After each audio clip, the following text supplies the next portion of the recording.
जय हिंद दोस्तों।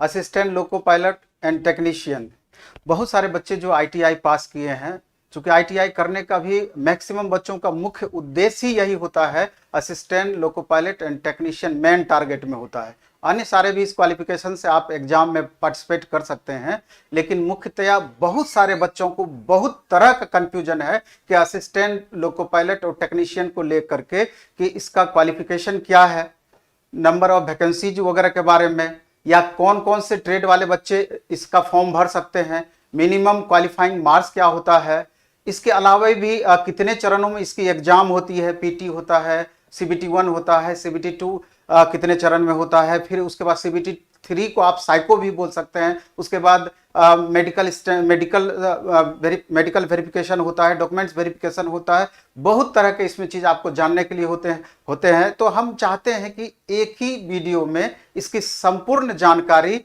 आपको इसके माध्यम से दें, बशर्ते आप लास्ट तक इस वीडियो को आप जरूर देखने का प्रयास कीजिएगा। एक दो स्टेप ही आप आगे बढ़ेंगे तो आपको समझ में आ जाएगा कि इस वीडियो में कितनी बातें छुपी है और कितना सारा इंफॉर्मेशन इस वीडियो में है जो कि आपको 100% लाभान्वित कर सकता है असिस्टेंट लोको पायलट और टेक्नीशियन के लिए। और इससे पहले कि असिस्टेंट लोको पायलट टेक्नीशियन से संबंधित मैक्सिमम बच्चों के दिमाग में ये बातें अभी चलती है कि इसकी वैकेंसी कब तक आएगी।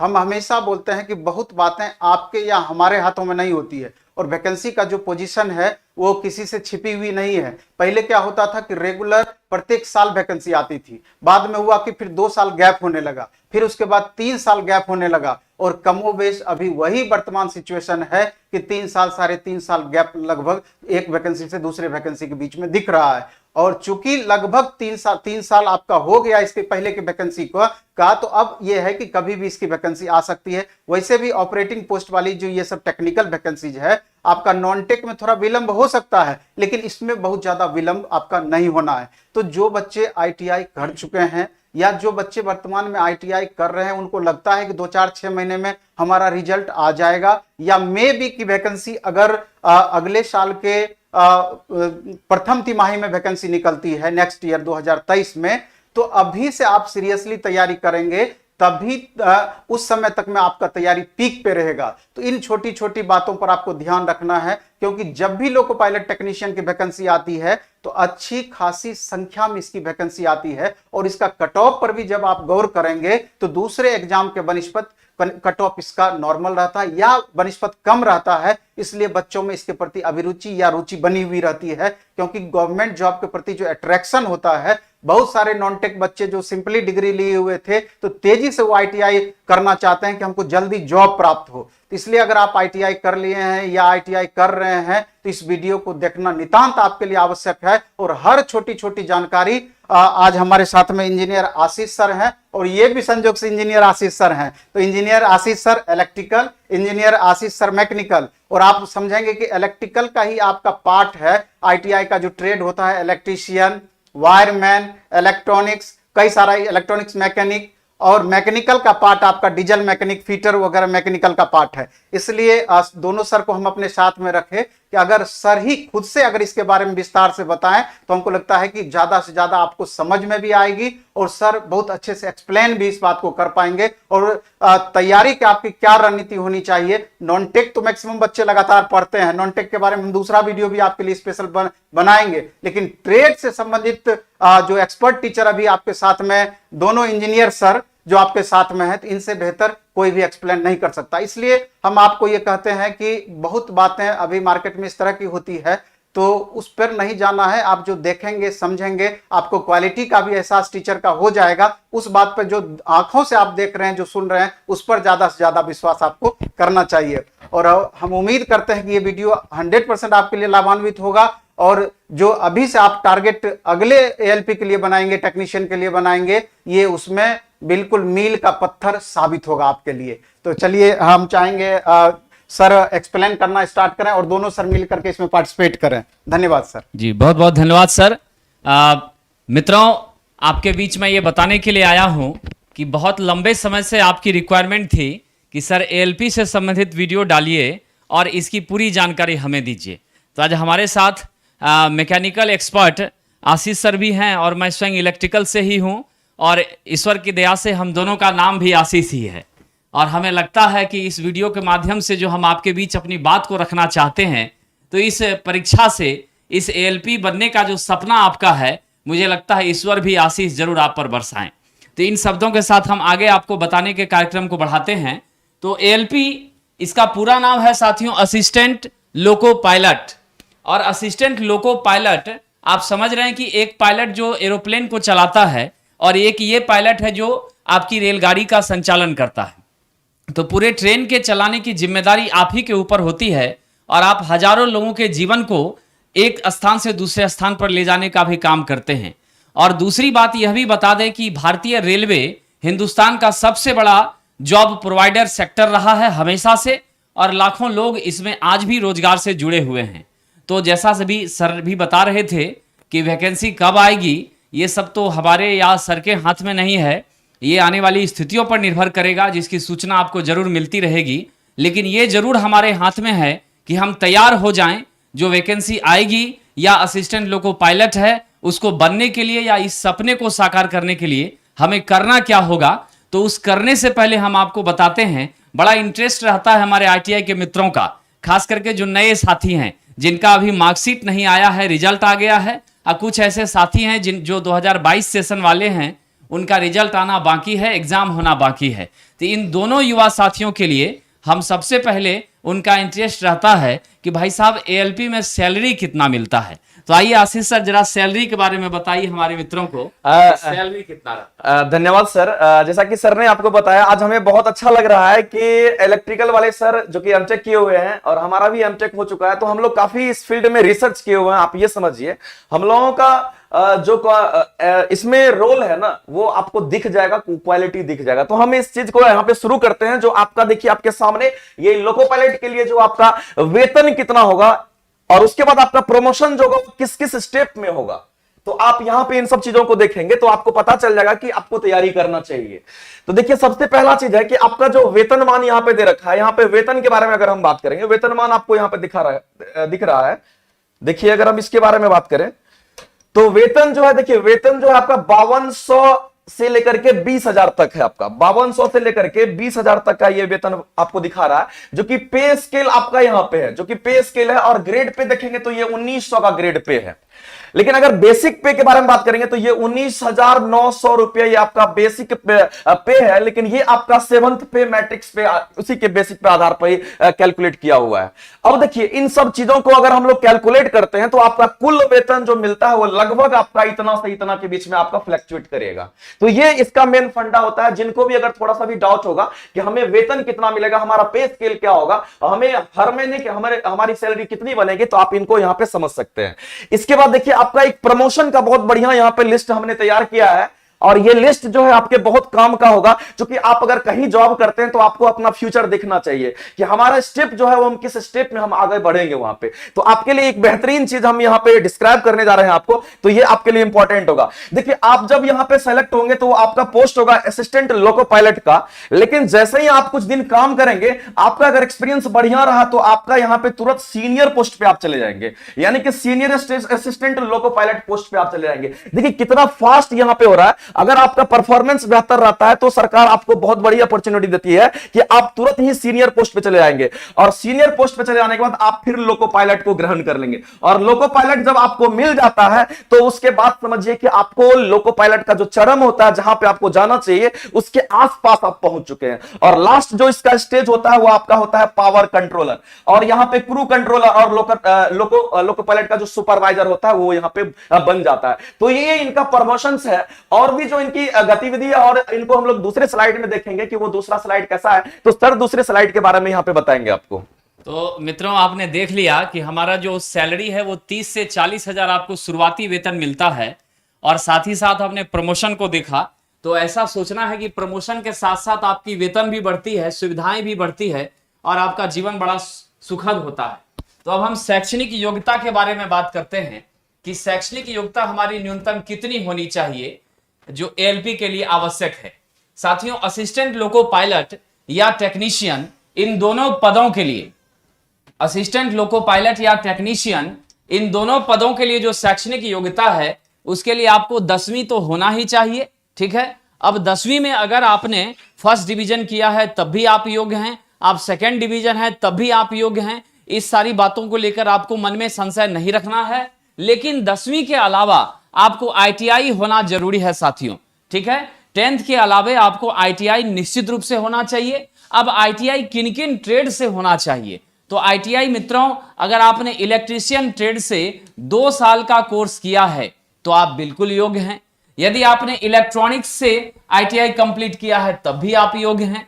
अगर आप हीटर ट्रेड से हैं, मैकेनिकल विभाग के अंदर ये आता है, तब भी आप योग्य हैं। मित्रों, आपने डीजल मैकेनिक 1 साल वाला आईटीआई जो होता है वह भी किया है तब भी आप योग्य हैं। आप ऑटोमोबाइल से आपने आईटीआई किया है जो मैकेनिकल सेक्शन के अंदर है, तब भी आप साथियों योग्य हैं। अभी हम पूरा सेक्शन बताएंगे कि इलेक्ट्रिकल में कौन कौन सी आईटीआई आती है, मैकेनिकल में कौन कौन सी आती है।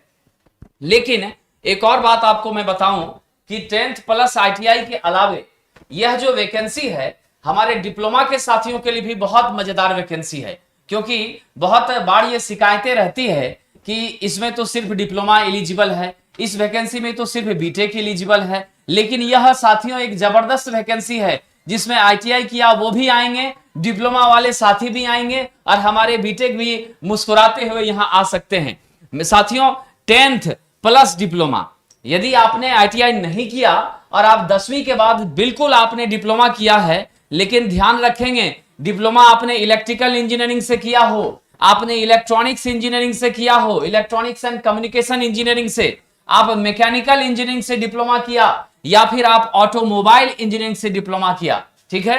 ये 4 जो हमारे इलेक्ट्रिक ब्रांच हैं, electrical engineering, electronics and communication engineering, mechanical engineering, automobile engineering, ये चारों बच्चे यहां पर योग्य माने जाते हैं।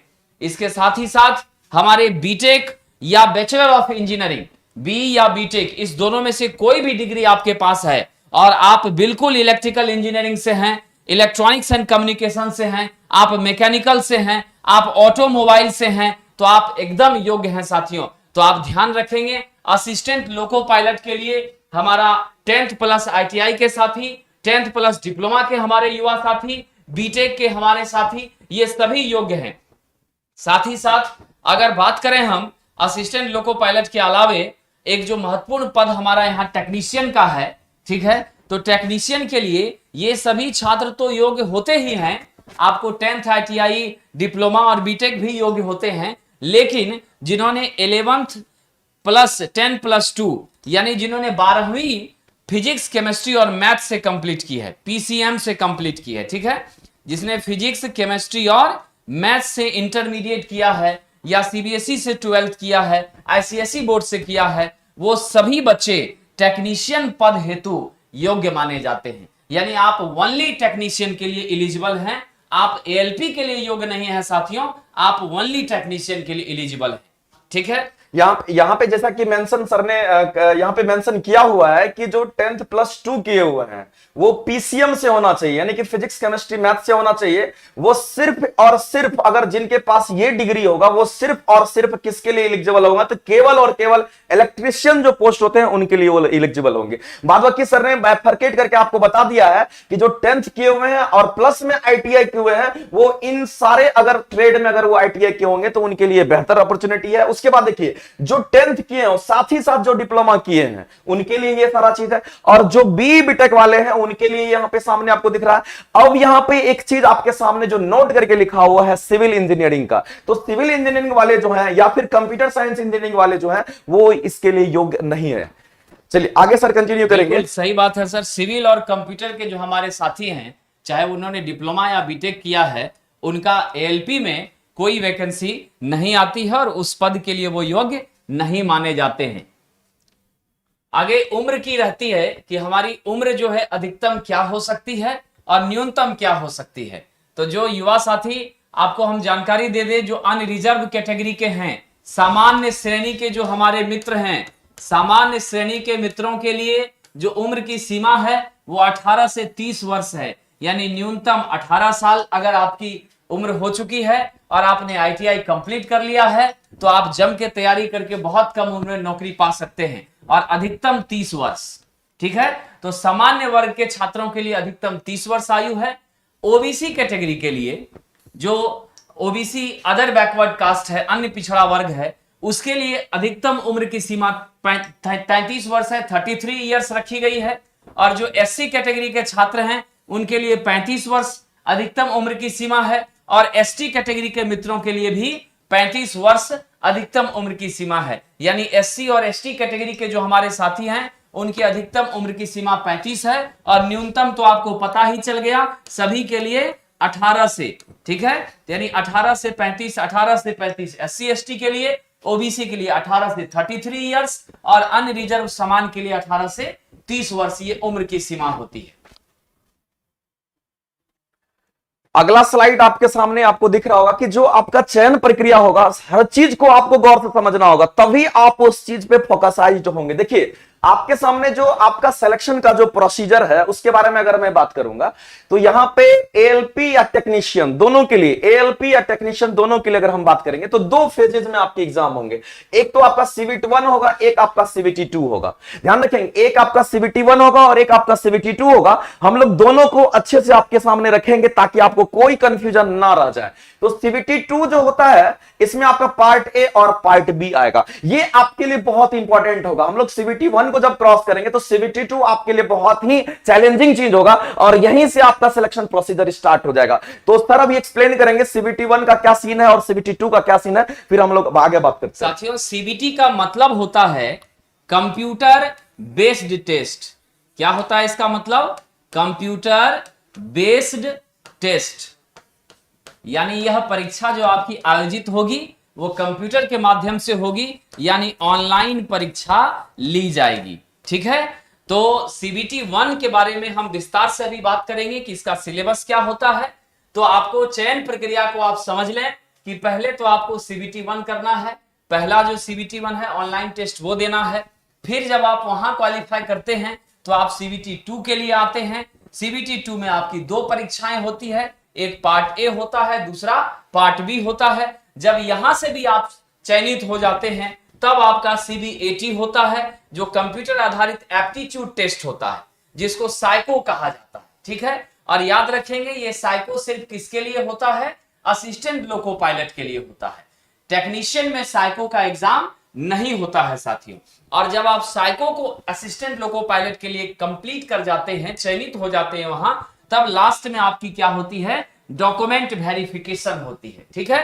और डॉक्यूमेंट वेरिफिकेशन होने के बाद फिर आपको ज्वाइनिंग लेटर प्राप्त होती है। तो आइए हम बात करेंगे सीबीटी 1 में कौन कौन से विषय पूछे जाते हैं, उसमें कितना अंक होता है और उसके लिए क्या खासियत है, कैसे कैसे आप परीक्षा के लिए तैयार होंगे। तो सीबीटी 1 जो है छात्रों बिल्कुल ऑब्जेक्टिव क्वेश्चन है, यानी सभी में आपको ये एमसीक्यू है, मल्टीपल चॉइस क्वेश्चन है। सारे प्रश्नों में मित्रों आपको ऑप्शन रहेगा, ये आप जरूर ध्यान रखेंगे। परीक्षा तो कंप्यूटर पर ही होगी लेकिन सभी प्रश्न में ऑप्शन होगा, ऑब्जेक्टिव होगा, ठीक है। अब प्रश्न कितना होगा, विषय क्या होगा, उस पर भी बात करते हैं। तो सबसे पहला जो सीबीटी 1 होता है उसमें आपकी क्या होगी दोस्तों? मैथ होगी। जो सबसे पहली एग्जाम होती है सीबीटी 1 की, उसमें मैथ से 20 प्रश्न पूछे जाते हैं। कितने प्रश्न पूछे जाते हैं? 20 प्रश्न पूछे जाते हैं। इसमें अंक कितना होगा? तो अंक भी 20 ही होता है, यानी हर एक क्वेश्चन पर 1 मार्क्स होता है। जनरल इंटेलिजेंस साथियों यहां भी 25 प्रश्न पूछे जाते हैं, इसके भी अंक कितने हो गए? 25 हो गए, यानी हर एक प्रश्न में 1 अंक होता है। फिर आपका जनरल साइंस है साथियों, जनरल साइंस से 20 प्रश्न पूछे जाते हैं। जनरल साइंस के अंदर आपका फिजिक्स से भी प्रश्न रहता है, बायो से भी प्रश्न रहता है और आपकी केमिस्ट्री से भी प्रश्न रहता है। ये तीनों विषय से यहां से प्रश्न पूछे जाते हैं और 20 क्वेश्चन, इसमें भी कितना मार्क्स? 20 मार्क्स। और अंत में जो चौथा प्रश्न हमारा सब्जेक्ट है वो जनरल अवेयरनेस और करंट अफेयर्स है, ठीक है। जो वर्तमान परिस्थितियों में घटनाएं घट रही है उन सभी से संबंधित प्रश्न होते हैं। उसकी संख्या 10 होती है छात्रों, ठीक है। और इसके भी अंक क्या होते हैं? 10। अगर आप टोटल कैलकुलेट करते हैं तो हमारा कुल अंक सीबीटी 1 में 75 मार्क्स का होता है, यानी 75 क्वेश्चन और कितने अंक? 75 अंक, 75 क्वेश्चन एंड 75 मार्क्स। लेकिन ये ध्यान देंगे कि समय सीमा बहुत ही निर्धारित है, मात्र 60 मिनट है, ये बहुत आपके लिए महत्वपूर्ण है। क्वेश्चन है 75, समय है 60 मिनट। आप देख लीजिए कि 1 मिनट भी आपके प्रश्नों के लिए, एक प्रश्न के लिए नहीं मिल रहा है। आपको कुछ सेकंड में इन प्रश्नों का आंसर देना है। ठीक है, अब सर ये बताएंगे, आशीष सर आपके बीच ये चर्चा करेंगे कि आखिर ये CBT 1 क्यों हमारी रेलवे कंडक्ट करती है, क्या उद्देश्य है। करोड़ों की संख्या में फॉर्म आते हैं, वैकेंसी हजारों में आती है, ये आप जानते हैं, लेकिन उस करोड़ों से हजारों तक पहुंचने के लिए हमें बच्चों को छांटना है। रेलवे यहां पर स्क्रीनिंग टेस्ट के रूप में इसे कंडक्ट करती है और आपको छांटती है। तो सर बताएंगे कि इस परीक्षा का क्या महत्व है। जैसा कि सर ने आपको बताया कि जो सिलेबस है आपके CBT 1 के, इसमें इतने सारे सब्जेक्ट आपको पढ़ने हैं, इतने सारे मार्क्स को कितने समय में आपको कैलकुलेट करना है, कितने समय में आपको करना है, तो उसके लिए आपको एक प्रोसेस से आपको गुजरना पड़ेगा। अगर आप प्रोसेस से चलेंगे, एक सिस्टमेटिक ढंग से चलेंगे, तो हमको लगता है कि इससे बेहतर आपका प्रिपरेशन और कुछ नहीं हो सकता है। लेकिन वह सिस्टमेटिक अप्रोच क्या होना चाहिए वो आपको पता होना चाहिए। जैसा कि अगर हम बात करेंगे कि जो अभी आपके एग्जाम होंगे, ये 75 क्वेश्चन 75 मार्क्स का होगा, तो इसमें सबसे पहला जो इंपॉर्टेंट पॉइंट है कि इसमें आपको पास करना है। इसमें सिर्फ और सिर्फ क्या करना है, तो आपको पास करना है। इसमें सिर्फ पास करना है आपको। ये जो आपका है ये प्रीलिम्स टाइप का चीज होता है, इसमें सिर्फ और सिर्फ आपको पास करना होगा। अब देखिए, जो भी इसमें टेस्ट पेपर होंगे, जो भी आपका क्वेश्चंस होगा, उसके लिए 1/3 नेगेटिव मार्किंग रखी जाती है। कितनी रखी जाती है, तो 1/3 नेगेटिव मार्किंग रखी जाती है। यहां पे आपको ये चीजें दिख रही होगी, 1/3 नेगेटिव मार्क रखा जाता है। अब देखिए, जब आपके रिजल्ट आपको आएंगे, जितने नंबर ऑफ वैकेंसीज होंगे उनके अनुसार से आपका रिजल्ट तय होगा। यानी कि एक सीट के लिए 15 गुना आपका रिजल्ट जारी होगा। एक सीट के लिए 15 गुना रिजल्ट जारी होगा। यह बहुत इंपॉर्टेंट पॉइंट है, आपको इसको देखना है। उसके बाद देखिए क्या कहते हैं कि 15 गुना अधिक उम्मीदवार, यानी कहने का मतलब 15 गुना से भी ज्यादा लिया जाता है। मिनिमम 15 गुना होगा, इससे ज्यादा से ज्यादा उम्मीदवार को लिया जाएगा।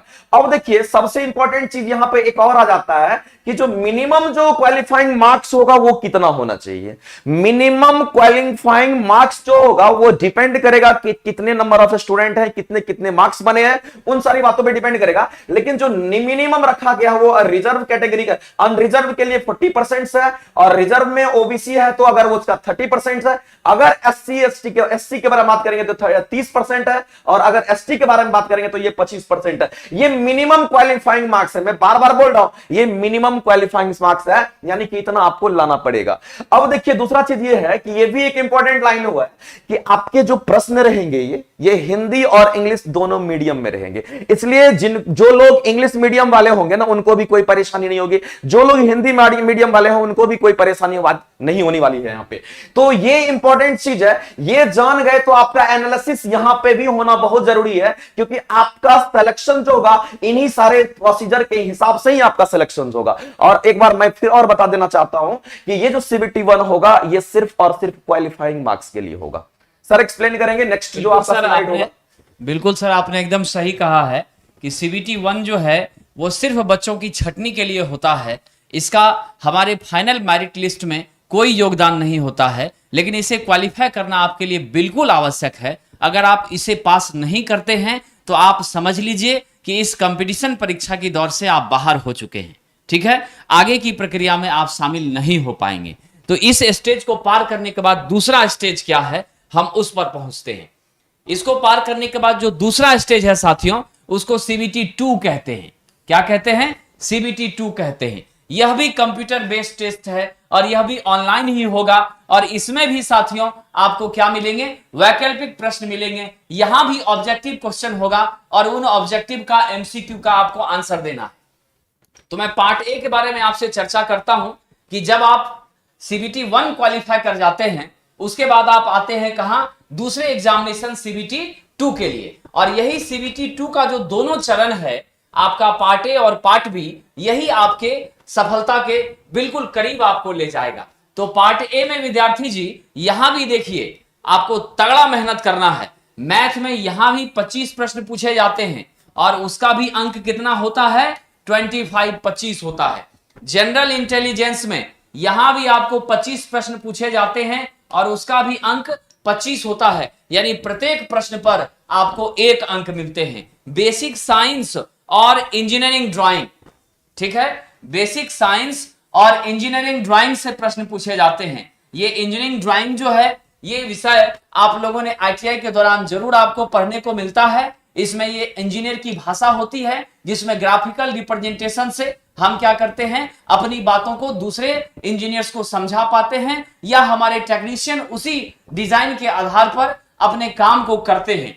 ठीक है, तो बेसिक साइंस और इंजीनियरिंग ड्राइंग का जो हिस्सा होता है, वहां से साथियों 40 प्रश्न पूछे जाते हैं। बड़ा महत्व है इसका, ठीक है ना। और ये ध्यान रखेंगे, इस वाले हिस्से में जो बेसिक साइंस होता है, उसमें सिर्फ और सिर्फ फिजिक्स पूछा जाता है।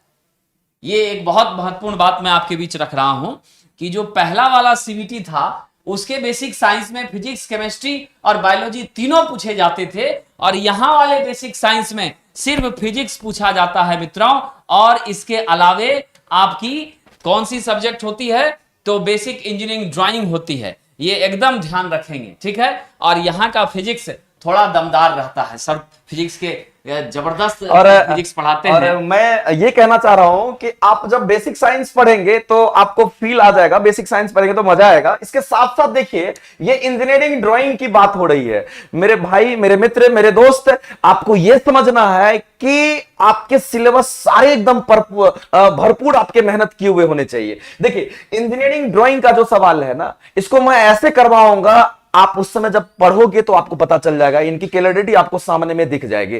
ठीक है, आपको लगेगा कि हम किस अप्रोच से पढ़े हैं, आपको वो प्रैक्टिकल चीज दिखेगी। क्योंकि हम लोगों को, खास करके मैं जब प्रिपरेशन कर रहा था इंजीनियरिंग सर्विसेज का, तो उस समय में हम लोगों को भी इंजीनियरिंग ड्राइंग पढ़ने की जरूरत थी। और हमारा जो सिलेबस था, लगभग 90% सिलेबस जो है आपके एएलपी से मिला हुआ था। और हम लोग जब प्रिपेयर करते थे, तो हम लोग का विजुअलाइजेशन, हम लोग जब भी प्रोजेक्शन वगैरह का पार्ट पढ़ते थे, हम लोगों का जो बेसिक्स आइडिया होता था कि कैसे ऑब्जेक्टिव क्वेश्चंस को पकड़ बनाना है और कैसे ऑब्जेक्टिव क्वेश्चंस को सॉल्व करना है, वो मैं क्वालिटी आपको दिखाऊंगा। क्योंकि मैं बहुत घिसा हूं इस इंजीनियरिंग ड्राइंग वाले पार्ट में भी, तो वो भी आपको क्वालिटी दिखाऊंगा उसका। तो ये भी बहुत इंपॉर्टेंट है, क्योंकि इसका मार्क्स कितना 40 मार्क्स का होगा, तो इसमें आपके बेसिक साइंस भी होंगे और इंजीनियरिंग ड्राइंग का भी क्वेश्चन यहां पे आएगा आपको। उसके बाद करंट अफेयर्स है साथियों, और उस करंट अफेयर से भी 10 क्वेश्चन है, और इससे भी कितने अंक मिलेंगे आपको? 10 मिलेंगे। अगर सारे सब्जेक्ट को हम देख लें, math, general intelligence, basic science, engineering drawing और करंट अफेयर्स, इस सभी को अगर एक साथ हम टोटलाइज करें तो कुल अंक हमारा कितना होता है? 100 होता है। यानी 100 प्रश्न, 100 प्रश्न, और आपका क्या हो गया मित्रों? 100 अंक। 100 प्रश्न और 100 मार्क्स, लेकिन समय सीमा देख लीजिए, मात्र 90 मिनट। यानी यहां भी एक प्रश्न के लिए आपको 1 मिनट भी नहीं मिल रहा है, यानी कुछ सेकंडों में आपको प्रश्न को हल करना है। यानी इससे आप समझ सकते हैं, यदि क्वेश्चन पर हमारी पकड़ नहीं होगी, यदि प्रश्न पर हमारी पकड़ नहीं होगी, तो निश्चित रूप से आप यकीन मानिए, आप यहां अच्छे से परफॉर्मेंस नहीं दिखा पाएंगे, और आपका सपना एएलपी बनने का वो पूरा नहीं हो सकता। इसलिए प्रश्नों पर पकड़ जरूरी है। और जब क्वेश्चन पर पकड़ होगा साथियों, जब आप कंसेप्ट जबरदस्त तरीके से सीखेंगे, तभी जाकर के आप सेकंडों में प्रश्न बनाने की जो कोशिश है उसमें कामयाब हो पाएंगे। और एक चीज मैं ये बताना चाह रहा हूं अभी, कि आपको कहीं झेल झाल में नहीं फंसना है, बस और बस आपको क्वालिटी को खोजना है। और मैं ये कह रहा हूं, अगर मेरी क्वालिटी आपको पसंद आएगी ना, अगर मेरा सब्जेक्ट आपको पसंद आएगा, मेरा टर्म अगर आपको पसंद आएगा, तभी आकर के मेरे से आप पढ़ेंगे वहां पे। क्योंकि हम जानते हैं, आपके दर्द को हम समझते हैं,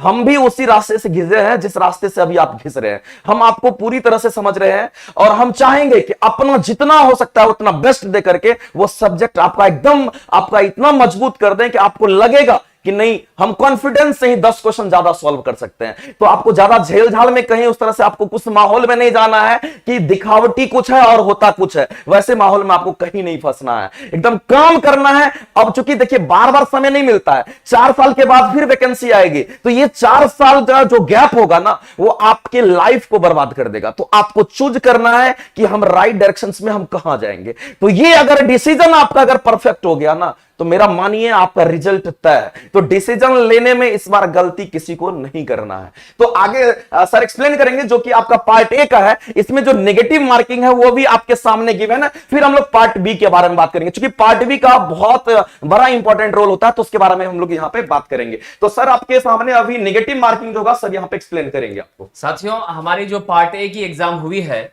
वहां पर 1/3 नेगेटिव मार्किंग है। समझ गए? कितनी नेगेटिव मार्किंग है?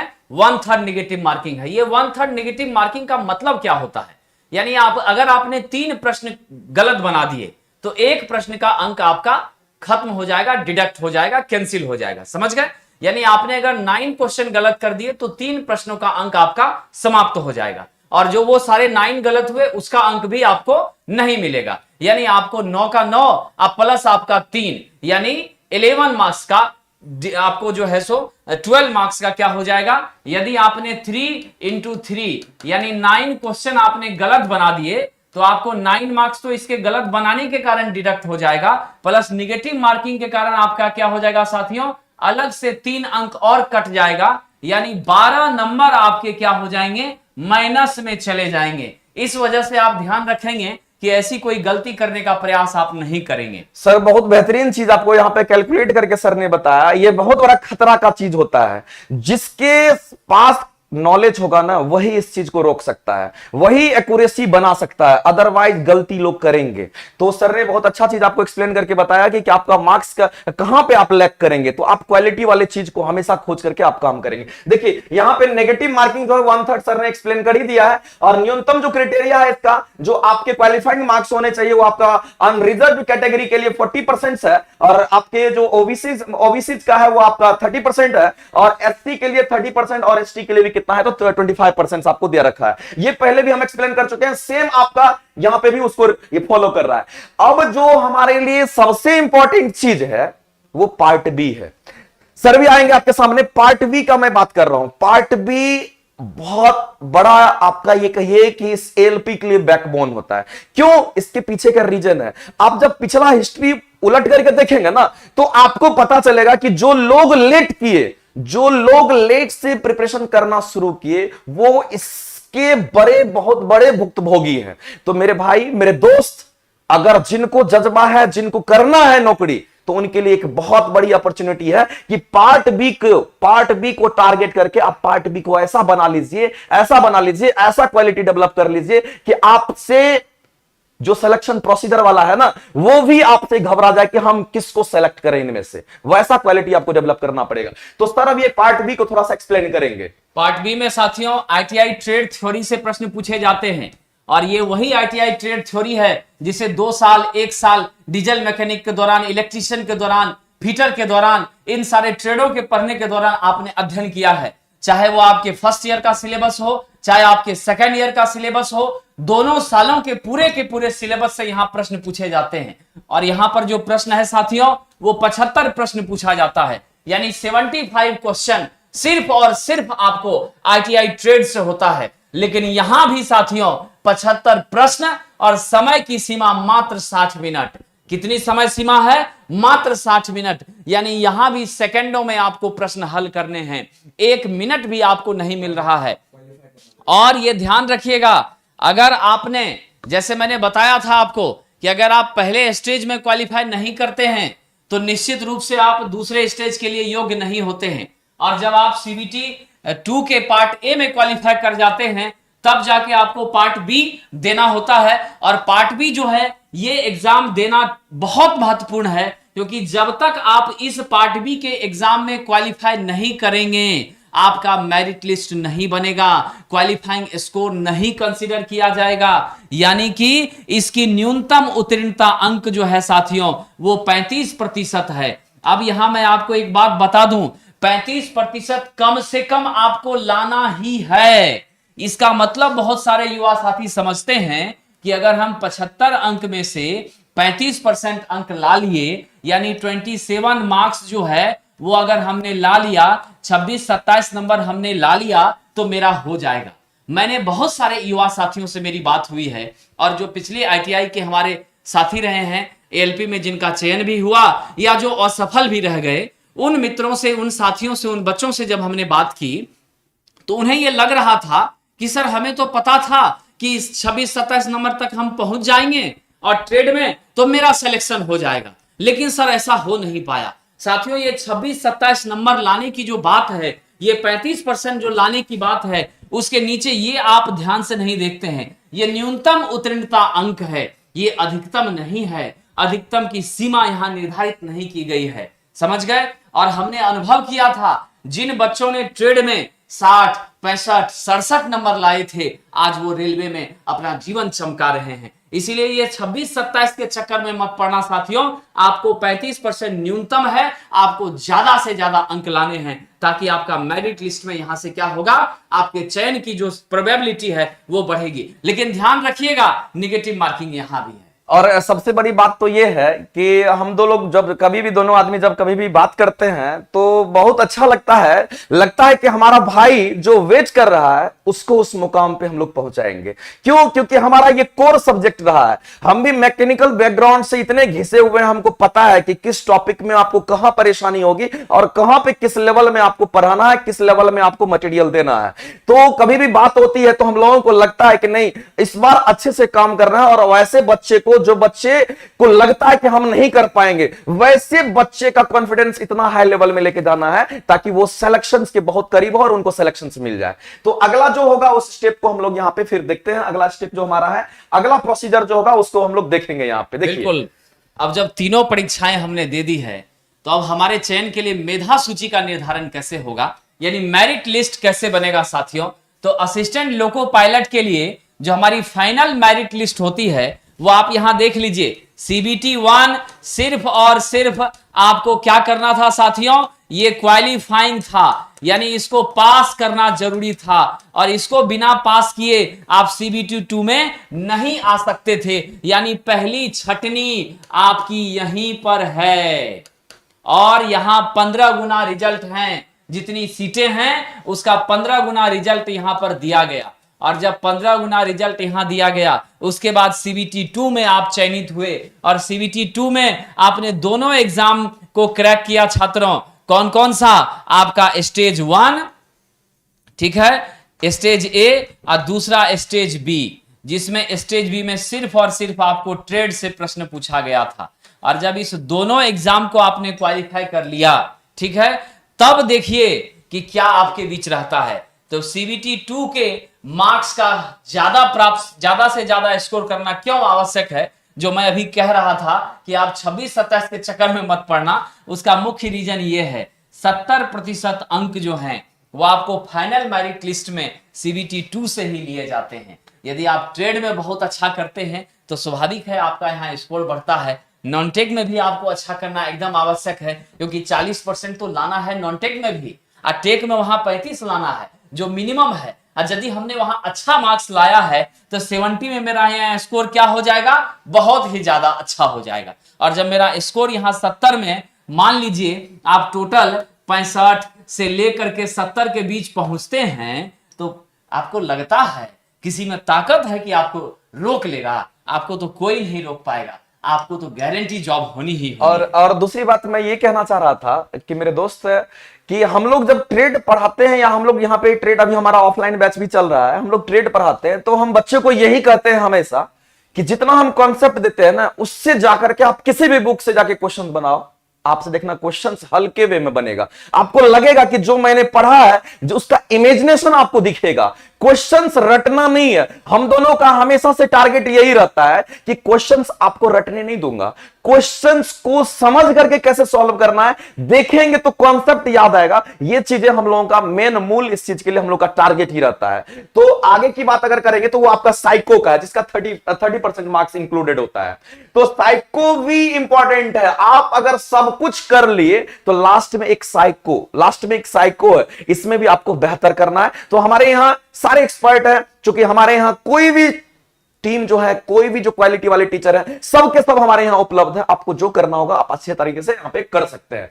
अब देखिए, ये आपका CBT 2 और साइको को मिलाकर के आपका 100% क्या होगा, यहां पे निर्धारण होगा। अब सर थोड़ा सा बताएंगे इसका डॉक्यूमेंट वेरिफिकेशन वगैरह के लिए क्या है इसका सीन? हाँ, जो बच्चे फाइनल मेरिट लिस्ट में जिनका चयन हो जाता है असिस्टेंट लोको पायलट के लिए, वो छात्र साइको के लिए आते हैं, और साइको से 30% मार्क्स जो है वो आपके फाइनल मेरिट लिस्ट में सेलेक्ट किया जाता है, लिया जाता है, और 70 और 30 मिलाकर के 100% मेरिट लिस्ट यहां से बनता है। और हमने पिछले अभी जस्ट आपके बीच ये चर्चा की थी कि जो बच्चे CBT 1, CBT 2 और साइको में सेलेक्ट हो गए, मेरिट लिस्ट बन गया, उनका अब क्या होगा, उनका अब होगा डॉक्यूमेंट वेरिफिकेशन। ठीक है, एएलपी वालों का होगा डॉक्यूमेंट वेरिफिकेशन, ठीक। और जो टेक्नीशियन के छात्र हैं उनके लिए बिल्कुल यहां रेड से आपको मेंशन किया गया है कि टेक्नीशियन के लिए जो छात्र हैं उनकी साइको नहीं होती है, उनका सीबीटी 2 से ही 100% मार्क्स का क्या होता है, निर्धारण होता है। सीबीटी 2 से ही उनका 100% मार्क्स का निर्धारण होता है। यानी टेक्नीशियन के छात्रों को भी ट्रेड के लिए एकदम जी जान से मेहनत करना है, क्योंकि उनका 70% नहीं है, उनका तो 100% है, ये ध्यान रखिएगा। चलिए अब देखते हैं कि डॉक्यूमेंट वेरिफिकेशन के दौरान, डॉक्यूमेंट वेरिफिकेशन पर भी हम एक सेकंड सर बता देते हैं कि बहुत सारे युवा साथी को लगता है कि इस दौरान हमारी क्या क्या गतिविधियां होंगी। डॉक्यूमेंट वेरिफिकेशन में आप ये जान लीजिए कि इसमें 10th का ओरिजिनल मार्कशीट आपको लेकर जाना है। उसके बाद आपको 12th का अगर आपने किया है पीसीएम से तो उसका भी आपको ओरिजिनल मार्कशीट लेकर जाना है, ठीक है। उसके बाद आईटीआई का जो आपका अंक पत्र होता है, जो फाइनल ईयर का स्कोर कार्ड होता है, फाइनल ईयर का अंक पत्र होता है, वह भी आपको ले जाना है। साथ ही साथ आपकी जो प्रोविजनल डिग्री सर्टिफिकेट है उसे भी लेकर के जाना है। यदि हमारे बीटेक या डिप्लोमा वाले मित्र यहाँ क्वालिफाई करते हैं तो उन लोगों को भी अपने बीटेक की सारी डिग्रियां, बीटेक के मार्कशीट, ये सभी ओरिजिनल लेकर जाने हैं। साथ ही साथ आपको फोटो भी लेकर जाना है अपना। और आप ये याद रखेंगे कि आप OBC category, SC ST category से हैं तो आपको अपना डॉक्यूमेंट, जो जाति प्रमाण पत्र है, आय प्रमाण पत्र है, आवासीय प्रमाण पत्र है, वो 6 महीने से ज्यादा पुराना नहीं होना चाहिए, वो भी आपको लेकर जाना है। साथ ही साथ पहचान पत्र भी ओरिजिनल लेकर जाना है और इसकी फोटो कॉपी भी 3-3 सेट करवा कर जानी है, अटेस्टेड करा कर जानी है, क्योंकि ये डॉक्यूमेंट वहां वेरीफाई होगा, क्रॉस वेरिफिकेशन होगा। हो सकता है तो कुछ समय के लिए रख भी लिया जा सकता है, फिर आपको वापस पहुंचा दिया जाएगा, रिटर्न बैक कर दिया जाएगा अगर कहीं कोई इनकन्वीनियंस होती है तो ये सब भी आप तैयार रखेंगे। ओके साथियों, अब है कि अभी हमने पीछे चर्चा किया था कि इलेक्ट्रिकल इंजीनियरिंग से संबंधित संकाय कौन कौन से होते हैं। जब आपकी वैकेंसी आती है तो वहां पर रहेगा इलेक्ट्रिकल संकाय, मैकेनिकल संकाय। तो हम जरा उस पर बात कर लेते हैं कि किन किन छात्रों को इलेक्ट्रिकल इंजीनियरिंग संकाय के अंदर रखा गया है, यानी इलेक्ट्रिकल इंजीनियरिंग ब्रांच के अंदर रखा गया है। साथियों, इलेक्ट्रिकल इंजीनियरिंग ब्रांच के अंदर चाहे हमारे डिप्लोमा इलेक्ट्रिकल हो या बीटेक इलेक्ट्रिकल हो, डिप्लोमा इलेक्ट्रिकल हो या बीटेक इलेक्ट्रिकल हो, या हमारे 10वीं के बाद आईटीआई करने वाले हमारे युवा नौजवान हो जिन्होंने इलेक्ट्रीशियन ट्रेड से आईटीआई किया है, जिन्होंने वायरमैन ट्रेड से आईटीआई किया है, जिन्होंने इंस्ट्रूमेंट मैकेनिक से आईटीआई किया है, जिन्होंने रेफ्रिजरेटर एवं एयर कंडीशनिंग से आईटीआई किया है। समझ गए? ये सारे साथी इलेक्ट्रिकल संकाय के अंदर आते हैं और वो इलेक्ट्रिकल संकाय के अंदर इस फॉर्म को भरने के लिए योग्य होते हैं और उनको इलेक्ट्रीशियन ट्रेड का जो सिलेबस होता है वही सिलेबस उनको ट्रेड में 75 मार्क्स के सीबीटी 2 के एग्जाम में पूछा जाता है। ठीक है, अब दूसरे नंबर पर आते हैं तो हमारा इलेक्ट्रॉनिक्स है। इलेक्ट्रॉनिक्स इंजीनियरिंग का जो संकाय है, इलेक्ट्रॉनिक्स इंजीनियरिंग का जो ब्रांच है, उसमें electronics mechanic, mechanic radio, mechanic TV, ये सभी ब्रांच से जिन छात्रों ने आईटीआई किया है। साथ ही साथ हमारे डिप्लोमा और बीटेक वाले जो मित्र हैं जिन्होंने डिप्लोमा किया है इलेक्ट्रॉनिक्स इंजीनियरिंग से, इलेक्ट्रॉनिक्स एंड कम्युनिकेशन इंजीनियरिंग से, ठीक है, वो भी यहां योग्य हैं। जिन्होंने बीटेक किया है इलेक्ट्रॉनिक्स एंड कम्युनिकेशन से या सिर्फ इलेक्ट्रॉनिक्स से, वो भी योग्य हैं। एक और बात हम आपको बता दें, इलेक्ट्रिकल इंजीनियरिंग के अंदर जो छात्र ट्रिपल ई ब्रांच से हैं, इलेक्ट्रिकल एंड इलेक्ट्रॉनिक्स इंजीनियरिंग से हैं, वो भी यहां पर योग्य माने जाते हैं। ये भी याद रखिएगा, इंस्ट्रूमेंटेशन इंजीनियरिंग वाले भी योग्य माने जाते हैं। और तो और पावर इंजीनियरिंग वाले जो छात्र हैं जिन्होंने बीटेक किया पावर इंजीनियरिंग से, वो भी यहां योग्य माने जाते हैं। तो आईटीआई के मित्रों के साथ साथ डिप्लोमा और बीटेक के भी जो हमारे युवा साथी हैं उनके ऊपर भी बड़ी जिम्मेदारी रेलवे सौंपती है। इसलिए ये जो वैकेंसी है वो सबके लिए बहुत जबरदस्त होती है। अब बात मैकेनिकल की होनी है तो हम जो है सर से रिक्वेस्ट करेंगे कि वो आपको इस विस्तार से बताएं। देखिए सर ने आपको इलेक्ट्रिकल और यहाँ पे इलेक्ट्रिकल और इलेक्ट्रॉनिक्स के बारे में अच्छे से सर ने बताया आपको कि आप अगर इलेक्ट्रिकल से हैं, साथ साथ डिप्लोमा और बीटेक किए हुए हैं, तो आप इन सारी चीजों के लिए आप एलिजिबल हैं, इन सारा में आप फॉर्म भर सकते हैं।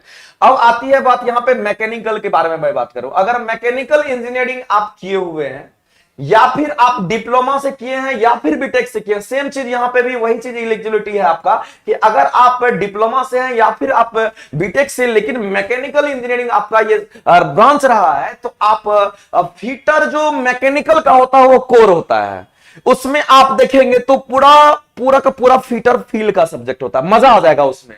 फीटर हो गया। इसके बाद अगर हम बात करेंगे मैकेनिक और मोटर व्हीकल हो गया, फिर यहां पे ट्रैक्टर मैकेनिक हो गया, फिर यहां पे मैकेनिक डीजल हो गया, डीजल मैकेनिक के बारे में बात करेंगे। उसके बाद टर्नर हो गया, फिर आपका यहां पे हीट इंजन का आ जाता है। उसके बाद देखिए आरएसी का आता है, जिसको हम लोग बोलते हैं एमआरएसी बोलते हैं, RAC refrigeration and air conditioning का चीज आते हैं।